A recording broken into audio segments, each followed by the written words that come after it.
नमस्कार, मैं आर के शर्मा। आप देख रहे हैं भारत रक्षक न्यूज़। उत्तर प्रदेश के जनपद महाराजगंज के अंतर्गत सदर विधानसभा से मैं ग्राम सभा नंदना में हूं, जहां पे सदर विधायक श्री जयमंगल कन्नौजिया जी पार्टी का प्रचार करते हुए अब हम इनको जानते हैं कि 2024 के लोकसभा सीट का चुनाव होने वाला है और काफ़ी चुनावी सरगर्मी बढ़ी हुई है सारे लोगों में और जगह जगह प्रचार और प्रसार किया जाता है। देखते हैं कि श्री विधायक जी की मैनिफेस्टो क्या है, ये अपने जनता जनार्दन के लिए क्या करते हैं और कैसे कैसे इन लोगों ने अपने जनता को घोषणाएं दिया है और ये सरकार इनकी बनती है तो आगे क्या करने वाले हैं। अब तक तो आपने 2014 से लेकर के 2024 तक देखा, लेकिन अब 2024 के चुनाव में अब देखते हैं कि भाजपा सरकार की क्या योगदान है। अब तक सारी व्यवस्थाएं आप लोग देखते आ रहे हैं। आगामी चुनाव को लेकर के काफ़ी चहल पहल है। जहां पे हमारे विधायक जी हैं सदर विधानसभा के, हम जानते हैं इनसे कि यहां पे सरकार अगर बनती है तो आगे क्या मैनिफेस्टो रहेगा इनका। विधायक जी, बहुत बहुत स्वागत है आपका। धन्यवाद में आपका धन्यवाद। और आप यहाँ ग्राम सभा नंदना में उपस्थित हैं। आपके सामने कैमरामैन हमारे दिखा दें, जनता जनार्दन आपकी है।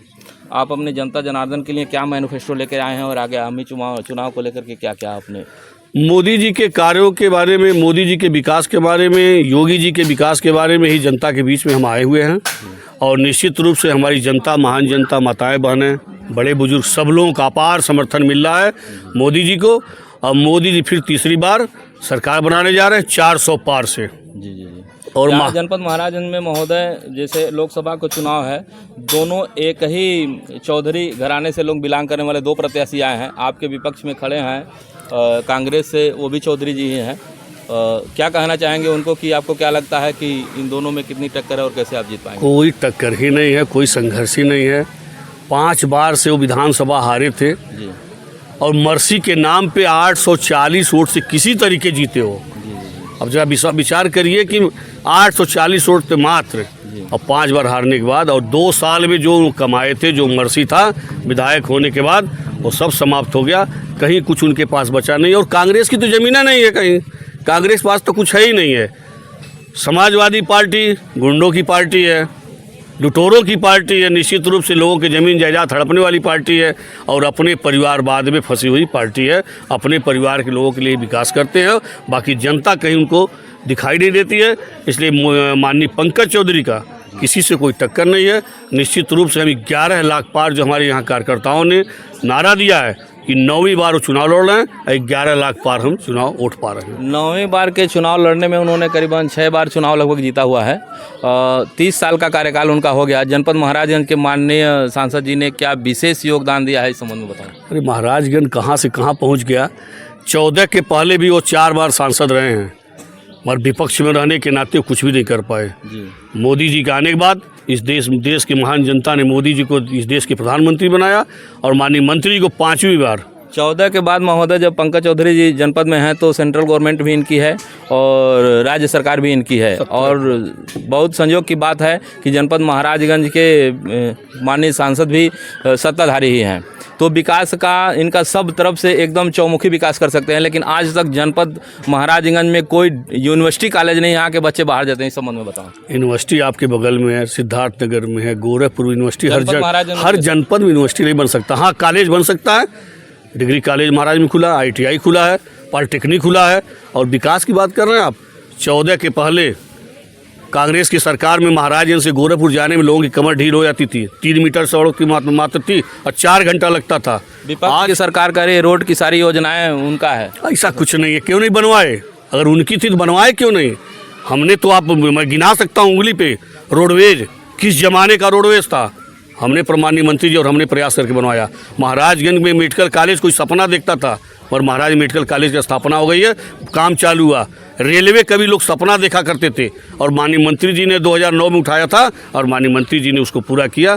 आप देखिए कि रेलवे का भी सर्वे हो गया, लगभग 150 करोड़ रुपया बट भी गया मुआवजे में। अब चुनाव के बाद बहुत जल्द रेलवे काम थोड़ा धीरा चलता है, आप जानते भी हैं, समय लगता है। निश्चित रूप से महाराजगंज में ऑडिटोरियम 20 करोड़ 22 लाख रुपए का स्वीकृति हो गया, टेंडर भी हो गया है। काम का इसी का ज़्यादा काम क्या चाहिए? महाराज में एक सड़क का नाम बता दीजिए। 14 के पहले केवल एक सड़क था, गोरखपुर से सोनौली चौड़ी, कोई सड़क दूसरी नहीं थी, 3 मीटर से ज़्यादा कोई सड़क नहीं, कोई सड़क चलने लायक नहीं था। शिक्षा जगत में काफ़ी जो ग्रामीण स्तर के लोग विद्यार्थी जो पढ़ने जाते हैं उनको काफ़ी परेशानियां होती हैं। कहते हैं कि यहाँ पे अगर कोई यूनिवर्सिटी होता, जो गरीब के लड़के जो मेधावी छात्र हैं तो वो अपने पैसे न रहने की वजह से बाहर नहीं पढ़ा पाते हैं, लेकिन यहाँ पे अगर उस तरह का कॉलेज हो जाता था तो यहाँ पर महाराजगंज जनपद के भी विद्यार्थी आगे बढ़ते थे। क्यों नहीं बना? इसके लिए हम सब प्रयास में भी हैं कि महाराजगंज में भी एक यूनिवर्सिटी हो। जैसे मेडिकल कॉलेज नहीं था, हम सब ने प्रयास किया, माननीय मंत्री जी ने प्रयास किया, मेडिकल कॉलेज हुआ। निश्चित रूप से यूनिवर्सिटी के लिए भी प्रयास में हम हैं और आगे यूनिवर्सिटी के भी प्रयास किया जाएगा कि यूनिवर्सिटी भी महाराज में खुले। बहुत जल्द आने वाला है? ये तो बहुत जल्द ही कहा जा सकता है, प्रयास हम करेंगे। कहाँ तक सफलता मिलेगी ये तो भविष्य की बात है। इस बार अगर आप सत्ता में आते हैं तो और क्या क्या ऐसा जनता को विकास को लेकर के कुछ बता सकते हैं? किन किन बिंदुओं पे आप लोग काम करेंगे? अधूरे काम जो भी अभी तक छूटे हुए हैं जनता के विकास के लिए, गांव के अंदर सड़कें, गांव के अंदर जो भी समस्याएं हैं, निश्चित रूप से प्रयास करेंगे। और मोदी जी की गारंटी है, मोदी जी ने जो कहा वो पूरा किया। और मोदी जी के पहले क्या गांव में स्थिति थी और आज क्या गांव में स्थिति है, आप गांव घूम रहे हैं, देखते होंगे कि आज सड़कें जो आप चले हैं रजवल से, ये सड़कें चलने लायक नहीं थी, 1-1 फीट गारा हुआ करता था। आज कितनी अच्छी सड़क गांव की सड़क है। तो इसलिए आप अंदाज़ा लगा लीजिए कि जो भी अधूरे कार्य बचे हुए हैं निश्चित रूप से तीसरी बार मोदी सरकार आने के बाद हम पूर्ण करेंगे। मोदी की गारंटी योजना में काफ़ी आवास लोगों को बटा हुआ है, कुछ बेघरों को घर मिल गया है, लेकिन यहाँ पे अधिकारी और कर्मचारियों के वजह से जो घर वाले हैं उनको घर दिया गया, बेघरों को घर नहीं मिल पाया और आप भी आज तक भटकते रहे हैं। उनके संबंध में अधिकारियों के ऊपर एप्लीकेशन डालने पर कोई सुनवाई नहीं हो रही है। इस सरकार के लिए आवाज़ उठ रही है जनता की कि ये सरकार कुछ नहीं कर रही है। आपकी सरकार क्या कर रही है? आपको जानकारी होनी चाहिए कि ये जो सूची बनी थी प्रधानमंत्री आवास का 2011 में, वहाँ मायावती जी सरकार थी। देश में हमारी सरकार थी, न प्रदेश में हमारी सरकार थी। मायावती जी के बहन मायावती जी की सरकार में सूची बनी थी, उसी सूची के आधार पे हमने घर दिया है। कहीं से मेरा कोई नया सूची नहीं हुआ। 2018 में भी सूची बना महोदय, अभी वो सूची लागू नहीं हुआ है।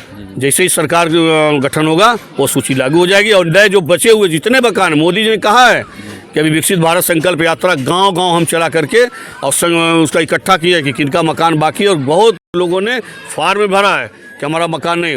उस आधार पे मोदी जी ने घोषणा किया कि 3 करोड़ मकान हम फिर देने जा रहे हैं। निश्चित रूप से जितने लोग पात्र व्यक्ति मिलेंगे जिनका मकान नहीं है, गरीबों का, निश्चित उनका घर बनाने का काम हम करेंगे। नई योजनाओं में क्या क्या आप बताना चाहते हैं? ये तो अब सरकार बनने के बाद योजना बनेगी।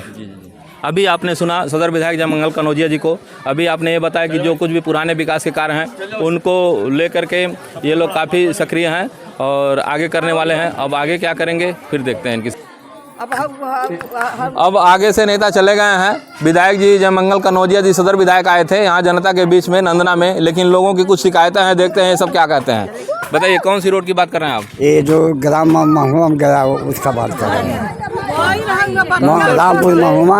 और ये जो बिशनपुरा में जाके मिला है ये रोड बनना चाहिए। अब तक नहीं बना था? नहीं बना है, कुछ दिन बाधा हो गया है। हाँ, वो कुछ रुकावट हो गया। तो क्यों सरकार रोड की इतनी गारंटी दे रही है, क्यों इस रोड को इतना बाकी लग गया? पता नहीं सर, हम लोग थोड़ी बात जानेंगे का होगा।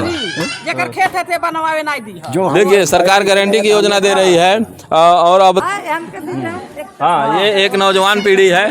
अब बताओ बेटा। रामपुर महुआ से जो दोबारा बना था रोड, कहे थे बनाने के लिए, ये वो बना नहीं है, झूठा वादा। अरे वो एक बार आए थे, 1-2 साल हो गया, आए थे, कह रहे थे कि बनाने के लिए, लेकिन बना नहीं है। अभी आपके सामने जो वादे करके गए हैं ये लगता है सही है? लगता नहीं है सही है। अगर सही होगा तो भी ना सब मानेंगे हम लोग। अरे भाई गारंटी की सरकार है। गारंटी एक बार हुआ था तो कहें गारंटी नहीं था उसका।